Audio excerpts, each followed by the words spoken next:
Jokowi. Jadi memang 10 tahun rezim Jokowi itu benar-benar rezim laknatullah kalau bahasa saya ini. Jadi kita Momen host TV panik saat Gus Nur berusaha bongkar kejahatan Mulyono. kita fokus di bagian Anda diberikan amnesti ya, Gus Nur. Silakan. Kalau Pak Prabowo ini terus saja bersanding dengan Gibran, bersanding dengan Pak Jokowi, bayang-bayang masa lalu Pak Jokowi, maka insya Allah tidak lama hukum alam akan bicara. Pak Prabowo pun akan tenggelam. Pak Prabowo pun akan tenggelam. Kepanikan host yang sangat luar biasa karena Gus Nur berusaha memberitahu kepada masyarakat bahwa Mulyono rezim paling berbahaya. Jika Prabowo masih bersanding dengan Gibran, suatu saat Prabowo akan ditenggelamkan oleh Mulyono. Oke. Kita tunggu nanti waktu yang menjawab. Oke, Gus Nur, saya punya pertanyaan ke Gus Nur sekarang. Analisa saya yang benar. Oke, Gus, saya punya pertanyaan. Sekarang ini juga ramai soal kasus ijazah palsu Jokowi. Kalau menang nanti biar hukum Tuhan, hukum Allah yang memutuskan. Terus saja berjuang, Bang Rismon terus berjuang sebagaimana saya dulu juga berjuang selama 10 tahun. Simak baik-baik pertanyaan dari Ternak Mulyono yang sangat tidak nyambung ini. Saya memahami Pak Ustadz benci dengan Pak Jokowi. Ya, sangat benci. Saya mau ngomong apa kalau orang udah benci, mau diajak ngobrol juga nggak bisa. Tidak. Ya. Tidak. Saya mau tanya. Saya tidak benci sama Pak Jokowi. Sekarang Pak Jokowi tidak lagi jadi presiden. Nah sekarang presidennya adalah Pak Prabowo. Apakah Pak Prabowo mau dikutak-kutik lagi ijazahnya? Ini pertanyaan saya. Apakah Anda mau kutak-kutik ijazahnya Pak Prabowo? Itu tolong dijawab. Saya yakin ijazahnya Pak Prabowo asli. Saya yakin, aku yakin. Jadi tidak kalau ijazahnya Pak Jokowi, lembar transkrip nilai Joko Widodo itu bodong. Tidak ada tanda tangan dekan, tidak ada stempel. Berarti itu toilet paper itu yang ditampilkan oleh Dirtipidum. Langsung to the point aja ya, nggak apa-apa. Soal pemindahan podcast ijazah palsu Jokowi saat itu, Anda merasa jadi korban political trial atau bukan? Ya, 1.000.000% saya korban politik. Saya korban kriminalisasi hukum. Kenapa Anda merasa begitu? Kenapa Anda merasa Anda sebagai korban? Selama 10 tahun rezim Jokowi, saya orang yang paling kritis, saya orang yang paling marah. Bahkan setiap menit mungkin hidup saya itu saya persembahkan untuk marah kepada rezim, kepada sistem, kepada semua kebijakan rezim Jokowi. Maka sejak itulah saya diserang habis-habisan, ya, dibunuh karakter saya, dibunuh ekonomi saya, usaha saya oleh relawan-relawannya. Tiada hari tanpa bertarung di medsos, pengajian-pengajian saya dibubarkan. Saya beli tanah bangun pesantren dibubarkan, di mana-mana saya didemo. Seperti itu kurang lebihnya. Jadi sekarang setelah menerima amnesti, apa rencana Anda? Apa yang akan dilakukan, Gus Nur? Nah, jadi begini, sebelum saya bahas masalah itu, Mbak. Jadi saya menyempurnakan tadi, Bang Rismon dan teman-teman tadi itu. Jadi memang 10 tahun rezim Jokowi itu benar-benar rezim laknatullah kalau bahasa saya ini. Oke. Jadi kita fokus di bagian Anda diberikan amnesti ya. Polemik ijazah palsu Jokowi menjadi geger sebenarnya bukan hanya kali ini saja. Beberapa tahun yang lalu ada 2 korban. Dan ini adalah duka yang sangat mendalam buat Bambang Tri dan Gus Nur. Karena beberapa tahun yang lalu Gus Nur dan Bambang Tri dipenjara gara-gara menyuarakan ijazah palsu Jokowi. Gus Nur, silakan. Ya, saya amnesti itu turun kan setelah saya bebas. Ya, setelah saya di luar hampir 4 bulan baru amnesti itu turun. Jadi ya, tapi bagaimanapun juga tetap saya syukuri. Terima kasih Pak Prabowo. Sekecil apapun nilainya tetap saya syukuri. Paling tidak saya sudah tidak perlu lapor lagi ke Bapak setiap bulan kan. Tapi ya selebihnya insya Allah tidak ada nilai apa-apa. Saya sudah menjalani hampir 4 tahun. Jadi menurut Anda saat Anda mendapatkan amnesti juga merasa politis ini? Ya sangat politis. Ini kan ada 1.000 lebih yang diberikan amnesti. Ya. Tentu sekian persen ada yang benar-benar keadilan, benar-benar hukum, ya kan. Tapi tentu ada yang sekian persen itu ya 1.000% politis. Jadi Anda kecewanya nggak cuma ke Jokowi, tapi juga ke Prabowo? Ya, saya kecewa sama Pak Prabowo. Karena ini feeling saya, ini apa ya, analisa saya. Jadi dan saya boleh beranalisa seperti ini. Kalau Pak Prabowo ini terus saja bersanding dengan Gibran, bersanding dengan Pak Jokowi, bayang-bayang masa lalu Pak Jokowi, maka insya Allah tidak lama hukum alam akan bicara, Pak Prabowo pun akan tenggelam. Kesempatan yang sangat memungkinkan ini, Gus Nur sebenarnya ingin membongkar semua kejahatan-kejahatan Jokowi terhadap dirinya dan Bambang Tri. Karena kesempatan ini didengar oleh seluruh masyarakat Indonesia. Akan tetapi host TV ini seakan-akan panik dan membatasi semua pembicaraan Gus Nur ini. Oke. Itu. Jadi kan saya boleh pendapat seperti ini. Tadi di sebelahnya pendukung Pak Jokowi tadi ngomong seperti itu, boleh toh kita hargai. Oke. Saya juga boleh berpendapat seperti ini. Gitu. Kita tunggu nanti waktu yang menjawab. Oke, Gus Nur, saya punya Analisa pertanyaan ke Bapak-bapak Gus Nur tadi, sekarang. Analisa saya yang benar. Oke, Gus, saya punya pertanyaan. Sekarang ini juga ramai soal kasus ijazah palsu Jokowi yang dilaporkan oleh Roy CS. Tanggapan Anda gimana? Dilaporkan Jokowi, maksud saya, sorry. Terhadap Iya, Roy terus Suryo. berjuang, enggak apa-apa.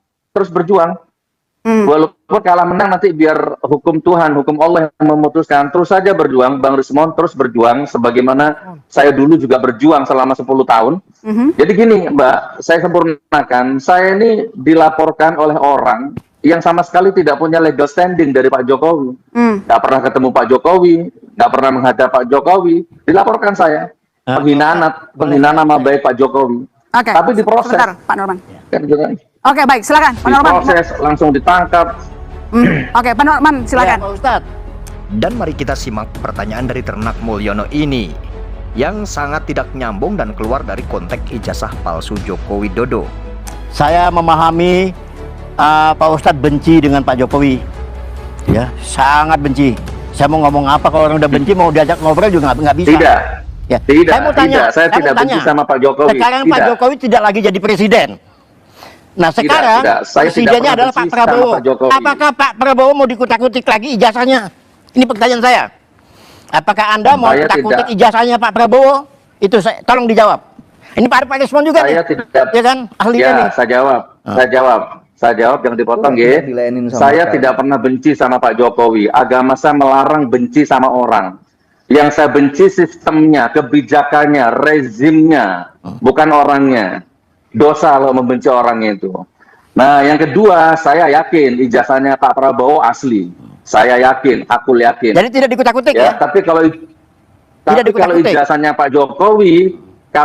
Pak Jokowi, sampai saya di penjara 4 tahun, ijazah aslinya tidak pernah muncul di sidang.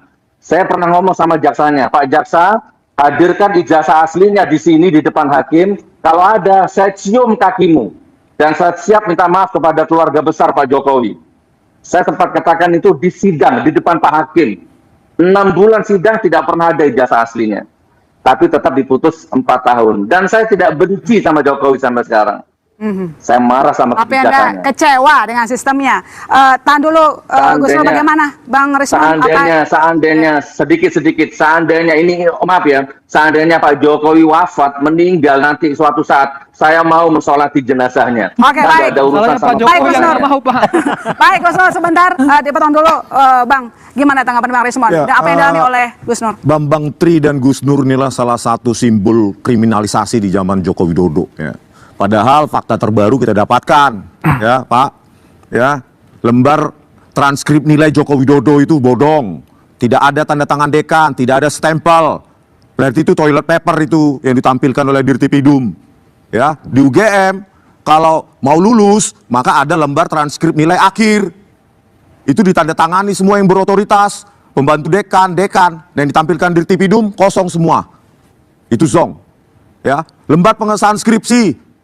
Lembar pengesahan penguji tidak ada, berarti tidak pernah diuji. Skripsi tidak pernah diuji, berarti tidak pernah lulus sarjana. Belum lagi ya bukti-bukti yang lain. Ya, lembar pengesahan skripsinya sudah modern. Itu semua sudah menumpuk, menggunung dan bukti-bukti itu menjadi domain publik, begitu loh. Bayangkan ya Gus Nur dan Bambang Tri dipenjara, dipidana. Tetapi di pengadilan, Jokowi menyerahkan apa? Fotokopi. Itulah bengisnya Joko Widodo. Oke. Memenjarakan rakyatnya. Tidak mau menunjukkan ijazah aslinya. Seharusnya. Ini yang bengis Bang Rismon apa Bentar. Jokowi sih? Ya. Saya ngomong dulu bro. Nih. Seharusnya, sebagai presiden aktif saat itu, maafkan wargaku. Jangan ribut. Ini loh ijazah asliku. Boleh saya ngomong Pak Isma? Harusnya begitu. Contoh Barack Obama langsung ditunjukkan tuh akta kelahiran di Hawaii, bukan Ini memenjarakan bukan Amerika, warganya. Indonesia. Ya. Apa jawabannya? Gini, Pak Jokowi itu masih presiden kan? Waktu menuntut. Gak perlu saya jawab itu. Terus? Oke. Presiden itu dapat perlindungan. Ya, Undang-Undang nomor 39 tahun 2012. Presiden itu dilindungi negara, dilindungi hukum. Itu undang-undang itu. Apa peraturan pemerintah, bukan undang-undang. Peraturan pemerintah. Siapapun yang menghantam presiden, yang menyelamatkan presiden itu bukan presiden sendiri. Ini di sini. Relawan. Bukan relawan, lembaga-lembaga hukum. Ini ngomong apa sih ini? Nah, makanya saya Siapa yang bilang, menghantam Joko Widodo? Rakyat menuntut ijazah yang dipakai Joko dia Widodo untuk pada capres waktu itu masih ditunjukkan presiden. ke publik. ya, Kok masih menghantam? dia dilindungi. Presiden Ya. Filipina aja sebelum jadi presiden ditunjukkan ijazahnya. Presiden India juga. Begini. Joko Widodo mana? Begini, saya tahu Anda begitu benci dengan Kok benci loh? Jokowi itu jadi presiden, gak ada rasa Udahlah, benci. dari kalimat sudah Presiden. benci, mengandung unsur nafsu benci, ya kan begini. Kita nggak mau ribut lah, ya kan. Sekarang sudah ada Yang paling kepolisian. menghina adalah OCCRP di Belanda sana. Ya dah. Presiden terkorup nomor 3 itu paling hina. Mereka merendahkan Joko Widodo, bukan Silakan kami. aja silakan, ya kan. Jadi silakan aja, Bung. Dan sekarang ini sudah masuk di kepolisian, ya biarkan aja lah ancam nanti lagi. ya. Pengadilan yang Bosan kita lihat. Oke, Iya, jadi penerima ada amnesti menceritakan itu kecewa aja. kepada Jokowi.